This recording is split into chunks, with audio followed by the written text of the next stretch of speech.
ग्वालियर में जीवाजी विश्वविद्यालय के 60वें स्थापना दिवस के उपलक्ष्य में उपराष्ट्रपति जगदीप धनखड़ ने जीवाजी राव सिंधिया की मूर्ति का अनावरण किया है। इस दौरान मुख्यमंत्री डॉक्टर यादव, केंद्रीय मंत्री ज्योतिरादित्य सिंधिया, मंत्री तुलसी सिलावट सहित कई विश्वविद्यालय के अधिकारी कर्मचारी मौजूद रहे। कार्यक्रम को नो फ्लाइंग जोन घोषित किया गया था।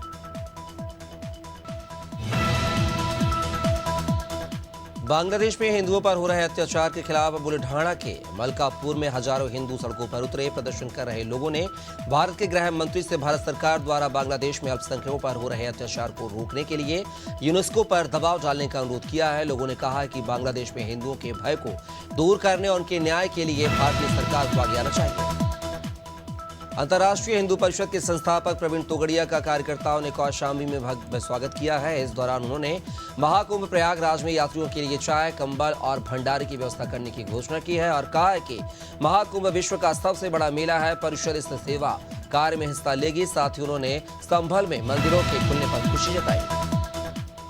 सरदार वल्लभ भाई पटेल स्मृति समारोह समिति की ओर से आयोजित कार्यक्रम में मुख्यमंत्री योगी आदित्यनाथ ने उनकी प्रतिमा पर पुष्पांजलि अर्पित की है। स्वतंत्र भारत के निर्माण में उनके योगदान को याद किया। मुख्यमंत्री ने कहा, सरदार पटेल ने देश के 563 से अधिक रियासतों को शांतिपूर्ण ढंग से भारत में मिलाकर राष्ट्र के एकीकरण का चुनौतीपूर्ण कार्य पूरा किया। उत्तराखंड में हर वर्ष पहाड़ी क्षेत्रों में बर्फबारी के कारण कई जगह मार्ग बाधित हो जाते हैं, जिस कारण लोगों को सबसे ज्यादा दिक्कत हॉस्पिटल पहुंचने में होती है। खासकर गर्भवती महिलाओं को काफी परेशानियों का सामना करना पड़ता है। इसे देखते हुए आपदा सचिव ने दुर्गम पहाड़ी क्षेत्रों में रह रही गर्भवती महिलाओं का डेटाबेस तैयार करने के लिए निर्देश दिए। उत्तराखंड के आपदा प्रबंधन सचिव विनोद कुमार सुमन ने शीतलहर से निपटने के लिए सभी जिलाधिकारियों के साथ बैठक की है। उन्होंने कहा है कि मुख्यमंत्री पुष्कर सिंह धामी ने जिलों को धनराशि मुहैया कराई है और आवश्यकता पड़ने पर इसे तुरंत बढ़ाया जाएगा। साथ ही उन्होंने शीतकालीन यात्रा में श्रद्धालुओं की सुरक्षा और असुविधा से बचाव के लिए अलाव जलाने और सुरक्षित स्थानों पर रोकने की निर्देश दिए हैं। मध्य प्रदेश के ग्वालियर पहुंचे उपराष्ट्रपति जगदीप धनखड़ ने देश के पहले जियो साइंस म्यूजियम का उद्घाटन कर दिया है। म्यूजियम के उद्घाटन के दौरान प्रदेश के राज्यपाल मंगू भाई पटेल, मुखिया मोहन यादव, केंद्रीय मंत्री ज्योतिरादित्य सिंधिया और विधानसभा अध्यक्ष नरेंद्र सिंह तोमर मौजूद रहे।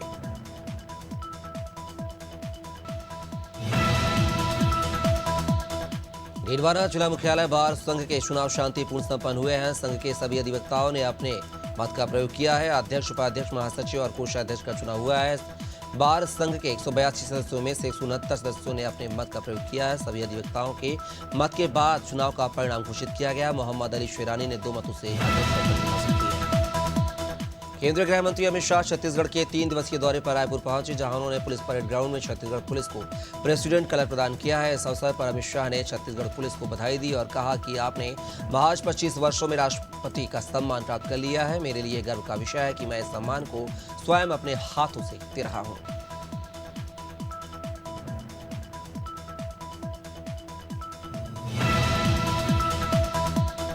सूरजपुर जिले के माझापारा गांव में सोलर पैनल खराब होने से ग्रामीणों को परेशानियों का सामना करना पड़ रहा है। बता दें कि 50 परिवार 3 महीने से पेयजल संकट का सामना कर रहे हैं। सोलर पैनल से पानी की आपूर्ति होती थी, लेकिन खराब मोटर को अब तक बदला नहीं गया है, जिसके चलते ग्रामीणों को कुएं का गंदा पानी पीने के लिए मजबूर होना पड़ रहा है।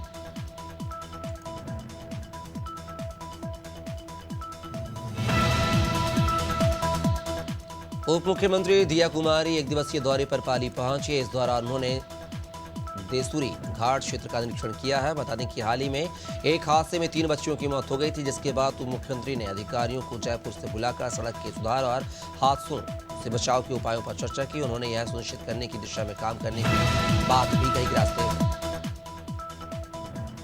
धार जिले के पीथमपुर में भोपाल गैस त्रासदी के कचरा निष्पादन के खिलाफ ग्रामीणों का विरोध बढ़ता जा रहा है। ग्रामीणों ने आरोप लगाया है कि इंडस्ट्रियल वेस्ट मैनेजमेंट कंपनी के कचरे से कुएं और तालाबों का पानी प्रदूषित हो गया है, जिससे खुजली और एलर्जी जैसी समस्या हो रही है।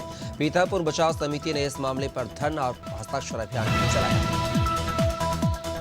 2 दिन पहले लखनऊ के ठाकुरगंज इलाके में शुक्रवार रात 8 दुकानदार राजेश गौतम की गोली मारकर हत्या कर दी गई थी। परिजनों ने शव रखकर प्रदर्शन किया। वहीं आजाद समाज पार्टी और भीम आर्मी के नेताओं ने मृतक को न्याय दिलाने की मांग की। वहीं हत्याकांड को अंजाम देने वाला आरोपी राजेश कालिया अभी पुलिस गिरफ्त से दूर है।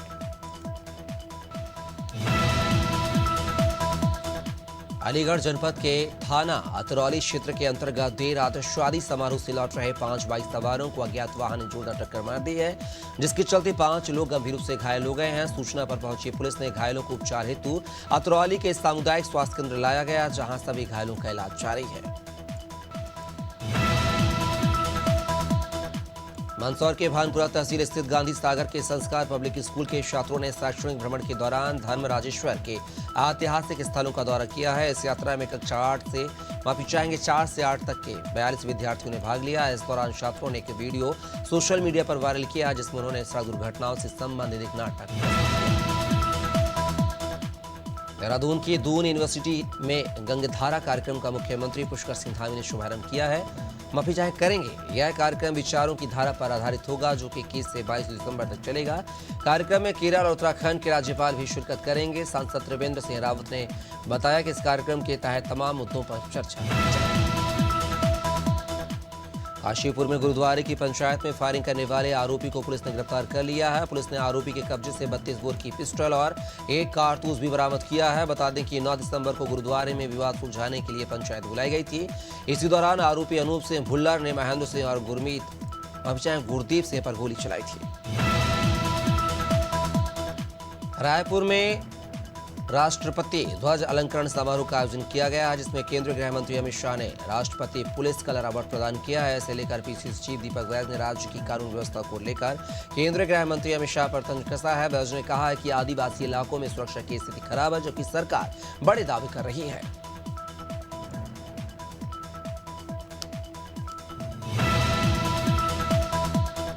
सूरजपुर जिले के सभी नगरीय निकायों में आरक्षण की प्रक्रिया 19 दिसंबर को संपन्न कराई जाएगी। कलेक्टर एस जयवर्धन ने बताया है कि नगर पालिका और नगर पंचायत के लिए 19 दिसंबर की तारीख निर्धारित की गई है, जबकि जिला पंचायत और पंचायतों के लिए 17 और 18 दिसंबर को आरक्षण की प्रक्रिया की जाएगी।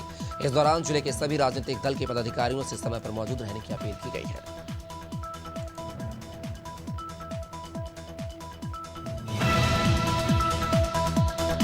शहडोल से उमरिया के बीच नेशनल हाईवे 43 की सड़क का निर्माण कई सालों से हो रहा है। निर्माण की प्रक्रिया प्रारंभ होने के 9 साल बाद भी सड़क निर्माण का कार्य पूरा नहीं हुआ है, जिसका खामियाजा इस मार्ग पर चलने वाले वाहन चालकों को भुगतना पड़ रहा है। Madhya Pradesh road development corporation की देखरेख में चल रहे सड़क निर्माण के कार्य में मनमानी बरती जा रही है। निर्वाणा पुलिस प्रतिबंधित चाइनीज मांझों को लेकर लगातार कार्रवाई कर रही है। पहले भी पुलिस ने कार्रवाई करते हुए 25 चाइनीज मांझे के बोरे और 1500 चरखियां जब्त की थी, और एक बार फिर पुलिस ने कार्रवाई करते हुए 59 चाइनीज मांझे की चरखियां जब्त की हैं। सूचना के आधार पर पुलिस ने गौतम बड़थिया के कब्जे से ये चाइनीज चरखियां जब्त की है। सोमवार से शुरू हो रहे मध्य प्रदेश विधानसभा के शीतकालीन सत्र के पहले दिन ही कांग्रेस विधानसभा का घेराव करने जा रही है, जिसमें कांग्रेस के सभी विधायकों के साथ दिग्गज नेता और कार्यकर्ता शामिल होंगे, जिसको लेकर नेता प्रतिपक्ष वरुण सिंघार ने बैठक की है। इस दौरान उन्होंने कहा है कि पार्टी के सभी पदाधिकारी और कार्यकर्ता तैयारियों में लगे हैं। जबलपुर के शिवाजी मैदान में बाघ बचाओ प्रीमियर लीग क्रिकेट प्रतियोगिता का आयोजन किया गया। मंडल ने बाघों के संरक्षण, वन सुरक्षा, बाघ मानव के बीच होने वाले संघर्ष की रोकथाम और वनों की सुरक्षा के प्रति जागरूकता लाने के लिए ये पहल की है। आयोजन में शामिल प्रतिभागियों और दर्शकों को वन और बाघों के संरक्षण की शपथ दिलाई गई। कल से उत्तर प्रदेश विधानसभा का शीतकालीन सत्र शुरू हो रहा है। ऐसे में आज सर्वदलीय बैठक बुलाई गई है। इस दौरान विधानसभा उप सचेतक और सपा विधायक डॉक्टर आर के वर्मा ने कहा, हम सरकार को जनहित के मुद्दे पर घेरने के लिए तैयार हैं। प्रदेश में भ्रष्टाचार चरम पर है, जिसको लेकर हम सरकार को घेरने की तैयारी करेंगे।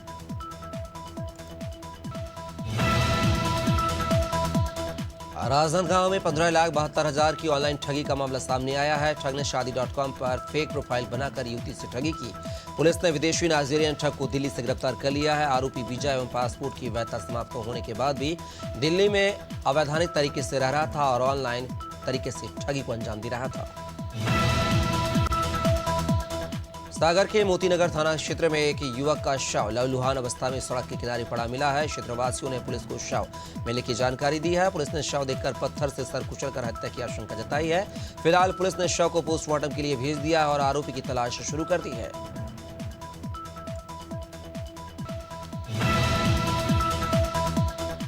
सागर जिले के आमोदा गांव में एक किसान ने अपने खेत के कुएं में तेंदुए का शव तैरता दिखाई दिया है, जिसके बाद किसान ने तुरंत वन विभाग को पूरे मामले की जानकारी दी है, जिसके बाद वन परिक्षेत्र अधिकारी मौके पर पहुंचे और आसपास के क्षेत्र में सर्चिंग शुरू की। वहीं वन कर्मी ने शव को कब्जे में लेकर पोस्टमार्टम के लिए जबलपुर भेजा है। फिलहाल वन विभाग टीम जाँच कर रही है मामले।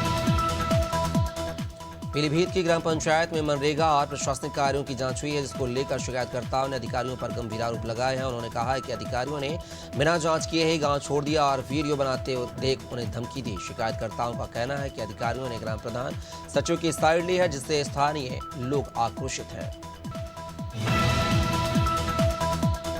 खटीमा क्षेत्र के सुदूरवर्ती वन क्षेत्र में लगने वाले 5 दिवसीय भारामल मेले में भक्तों की भीड़ उमड़ पड़ी है। दरअसल यह मेला कई वर्षों से खटीमा क्षेत्र के लोगों की आस्था का प्रतीक बना हुआ है और हर साल लाखों लोग यहां दर्शन पूजन के लिए आते हैं। इस साल भी 5 दिवसीय मेला बड़ी धूमधाम से मनाया जा रहा है।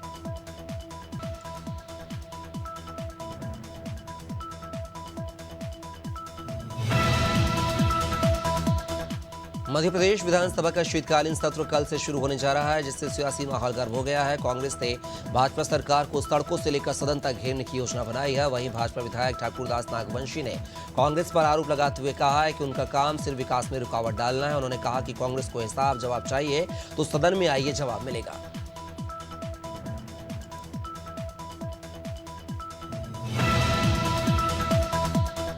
राजगढ़ के ब्यौरा थाने में पदस्थ हवलदार देवेंद्र मीणा की धमकी का मामला अब तूल पकड़ता जा रहा है। एसपी टीआई को धमकी देने के मामले में जांच नरसिंहगढ़ एसडीओपी उपेंद्र सिंह भाटी को सौंप दी गई है। एसडीओपी उपेंद्र सिंह भाटी ने ब्यौरा थाने में पदस्थ टीआई से बातचीत कर मामले की जांच शुरू कर दी है।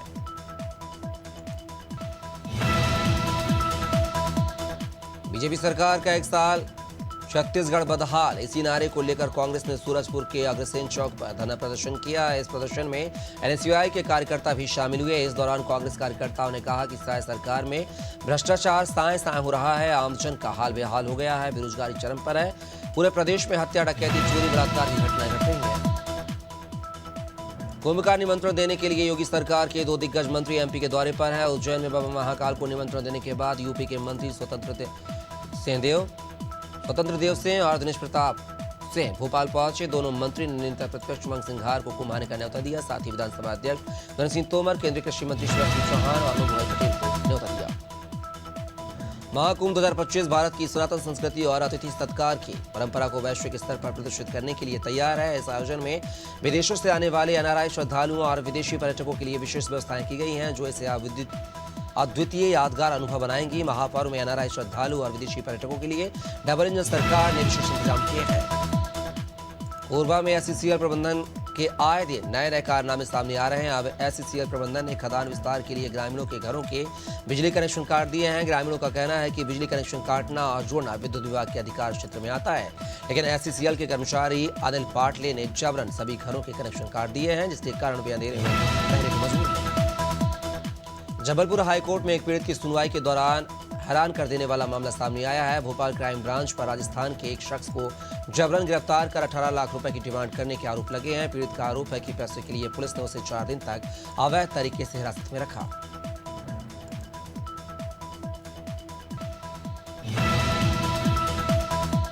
राजधानी लखनऊ में आज भाजपा विधानमंडल दल की बैठक होने जा रही है। इस बैठक में मंत्री दानिश आजाद अंसारी भी शामिल हुए हैं।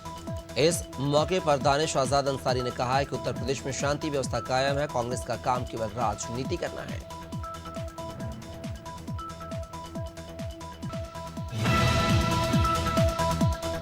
सिद्धार्थनगर के बीएसए ग्राउंड में मुख्यमंत्री सामूहिक विवाह का आयोजन किया गया, जिसमें सांसद जगदम्बिका पाल ने शामिल होकर नव विवाहित जोड़ों को आशीर्वाद दिया है। बता दें कि मुख्यमंत्री सामूहिक विवाह में 451 जोड़ों का विवाह हुआ है, जिसमें हिंदू समुदाय के 9 जोड़ों का हिंदू धर्म से विवाह हुआ, जबकि मुस्लिम जोड़ों का मुस्लिम धर्म के अनुसार निकाह किया गया।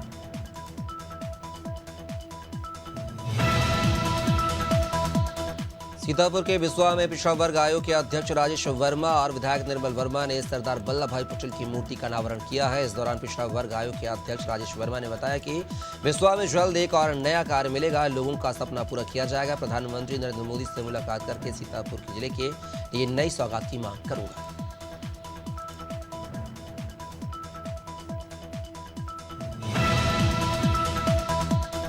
सुल्तानपुर में कोतवाली पुलिस ने परीक्षा के दौरान एक मुन्ना भाई को पकड़ा है। आरोपी दूसरे अभ्यर्थी के स्थान पर परीक्षा दे रहा था, जिसकी जानकारी टेक्निकल टीम को लगी है। टीम आरोपी को पकड़ लिया गया है और पुलिस के हवाले कर दिया है। पुलिस आरोपी युवक को कोतवाली ले गई है, जहां आरोपी युवक से पूछताछ की जा रही है।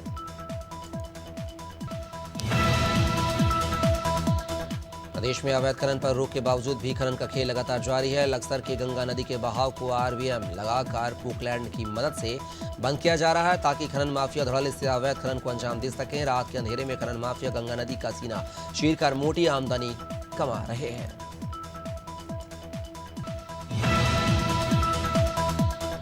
हाट पिपलिया में नवनियुक्त मंडल अध्यक्षों, ग्रामीण मंडल अध्यक्षों संतोष गोटी और नगर मंडल अध्यक्ष राजेंद्र सिंह सेंधव का विधायक मनोज चौधरी के द्वारा पुष्पमाला का पहनाकर मिठाई खिलाकर स्वागत किया गया। साथ ही नगर के 15 वार्डों के बूथ अध्यक्षों और ग्रामीण बूथ अध्यक्षों का भी स्वागत पुष्पमाला पहनाकर विधायक ने किया। रुदावल में ट्रैक्टर और मोटरसाइकिल में भिड़ंत होने से 3 लोग सड़क हादसे का शिकार हो गए हैं। घायलों को रुदावल सीएससी में भर्ती कराया गया है, जिनमें से 2 की हालत गंभीर होने पर जिला चिकित्सालय रेफर किया गया है, जबकि एक घायल का इलाज रुदावल में जारी है। वहीं ट्रैक्टर चालक मौके से फरार हो गया है।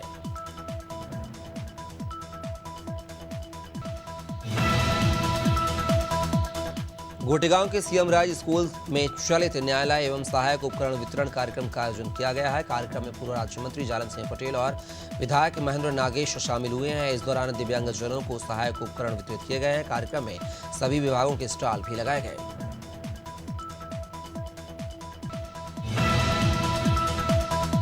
राजगढ़ के ब्यौरा थाने में पदस्थ हवलदार देवेंद्र मीणा की धमकी का मामला अब तूल पकड़ता जा रहा है। एसपी और टीआई को धमकी देने के मामले में की जांच की जा रही है। नरसिंहगढ़ एसडीओ उपेंद्र सिंह रावत ने पूरे मामले को लेकर ब्यौरा थाने में पदस्थ टीआई से बातचीत कर मामले की जांच शुरू कर दी है।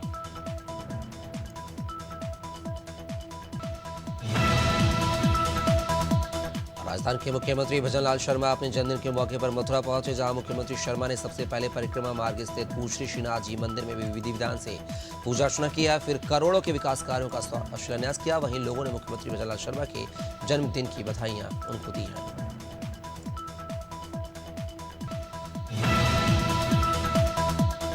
हरियाणा के मुख्यमंत्री नायब सिंह सैनी ने उनके निवास संत कबीर कुटीर सेन समाज के प्रतिनिधि मंडल ने मुलाकात की है। इस दौरान सीएम सैनी ने कहा कि सरकार अगले साल संत शिरोमणि की जयंती को राज्य स्तर पर भव्य तरीके से मनाएगी। सीएम ने कहा कि किसी भी समाज को मान सम्मान में कोई कमी नहीं होगी। हर पात्र लाभार्थी को सरकार का घर बैठे लाभ मिलेगा। अजमेर रेंज आईजी ओम प्रकाश जिडवाना दौरे पर रहे। जिला पुलिस अधीक्षक कार्यालय में SP Hanuman Prasad Meena, additional SP Himanshu Sharma, DSP Dharm Punia ने अजमेर रेंज आईजी का स्वागत किया। साथ ही आरएसी के जवानों ने भी आईजी को गार्ड ऑफ ऑनर दिया।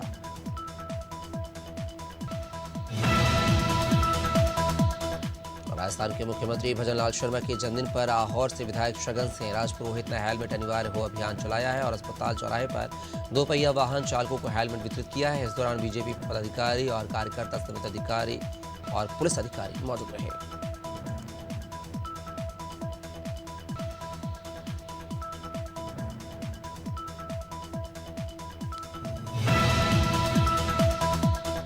रायपुर में नेता प्रतिपक्ष डॉक्टर कृष्णदास महंत की अध्यक्षता में कांग्रेस विधायक दल की बैठक हुई है। बैठक में विधानसभा के शीतकालीन सत्र को लेकर रणनीति बनाई गई है। इस दौरान पीसीसी चीफ दीपक वैस, प्रभारी सचिव लैथ फलांग, पूर्व सीएम टीएस सिंहदेव समेत कई विधायक मौजूद रहे। नेता प्रतिपक्ष कृष्णदास महंत ने बताया कि बैठक में सभी विषयों पर विस्तार से चर्चा हुई है।